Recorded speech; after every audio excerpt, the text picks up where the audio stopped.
Go. Hi, welcome to the ECAS video forum, I guess you'd call it. Joey, who's behind the camera, came and helped me today, and we basically plumbed the tank, installed some acrylic, and we're going to show you what we did. So the first thing I started off with is right here. You can see the sump, and you can see the supports that I have for the sides here. And I did that instead of making longer sides on the bottom. I figured this way it would fit my sump a lot better.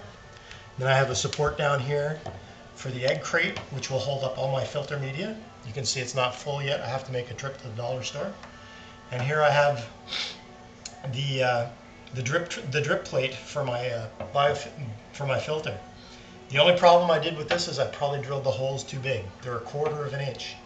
And I probably should have gone about 1/8 of an inch for the flow that I'm going to get, because I'm only going to get about 450 to 500 gallons an hour coming out of this because of my pump. My pump is good at 700 gallons with 0 head, and as you can see, I'm going to be flowing water through all of this hose right up to the top there. So that's probably about 10 extra feet of plumbing there. So I'm figuring I'm going to get about 400 gallons per hour coming out of here. So that leads us up to our weir. Okay, so this is called an overflow or a weir, and what we did was we got all the acrylic cut for that and this at the same time, and it was just plain, and then we glued it all together. The teeth were cut with this rig over here, right? We just have a router to cut all the teeth, right? And then you just get a spacing, and of course I used the fence on my saw to get this spacing here. And I left a couple of big holes in here to put my returns on. Okay, so my returns are 1 inch at the pump, going right down to the bottom from the bulkhead there, right, to the Y, and then it's sleeved down to 3/4 and 3/4 to the outflows here.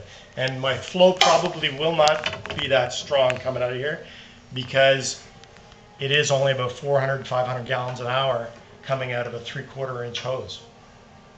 Along with that, to get this through, of course, when you buy this tank, it's not Reef Ready. There's no holes drilled in it, so we had to drill holes in it.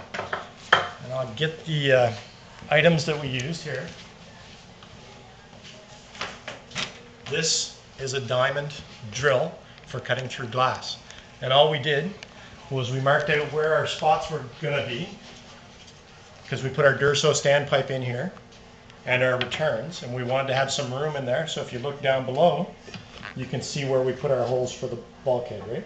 And our bulkhead is 5 inches this way from front to back and 10 inches across the front. Okay.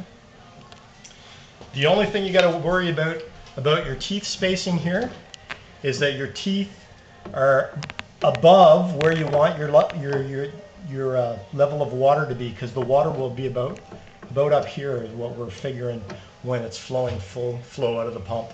It might be a little bit less on this because I've only got about 500 gallons an hour, and there's a lot of area to drain there. Okay, so what will happen is the water will fall into the weir here and go up to about this level here, and the Durso standpipe right here will take water in from this end here,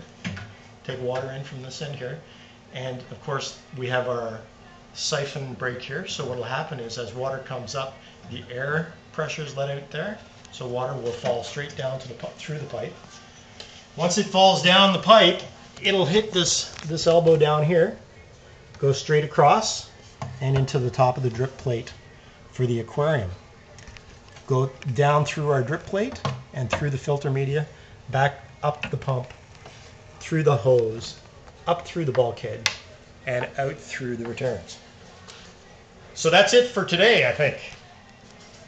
Got that all in under 3 minutes. That's pretty